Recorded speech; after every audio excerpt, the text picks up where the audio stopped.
மாதா தொலைக்காட்சியின் இன்றைய அனைத்து நிகழ்ச்சிகளையும் ஒளிபரப்ப உதவுபவர்கள் புனித காணிக்கை அன்னை சபையின் அருட்சகோதரிகள், கோயம்புத்தூர். கொங்கு மண்ணில் கோதுமை மணியாய் விளைந்த எமது பணிவாழ்வு ஆயிரக்கணக்கான மக்களுக்கு அறிவு வளர்ச்சிக்கும் ஆன்மீக பாதைக்கும் வழிகாட்டி ஆன்மீக சுருதியாக இருந்தது கண்கோடு.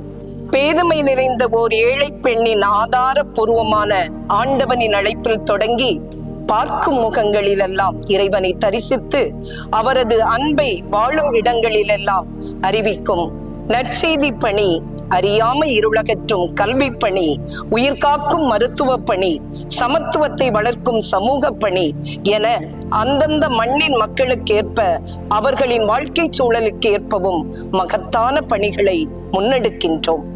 ஆலய பணிகளை மிகுந்த பக்தி பற்றோடும் அக்கறையோடும் நிறைவேற்றுகின்றோம். வேதம் உரைப்பதில் விசுவாசத்தோடும் குழந்தைகளுக்கு மறைக்கல்வி போதிப்பதில் தாயன்போடும் ஈடுபட்டு வருகிறோம்.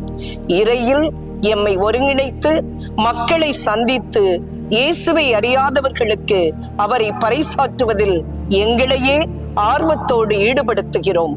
குறிப்பாக இறைவனை அறிவிக்கும் பெயர் பலகையாக எம் வாழ்வு இருந்து யாம் பெற்றுக்கொண்ட இறையளித்தலுக்கு சான்று பகர்ந்து வருகின்றோம். புனித காணிக்கை அன்னை சபையின் நிறுவனர் இறை ஊழியர் ஜோசப் லூயிஸ் ரவேல் அவர்களின் நினைவு நாளில் அச்சபையின் அருட்சகோதரிகளின் பணி சிறக்க வாழ்த்துக்களையும் ஜெபங்களையும் தெரிவித்துக் கொள்வோம்.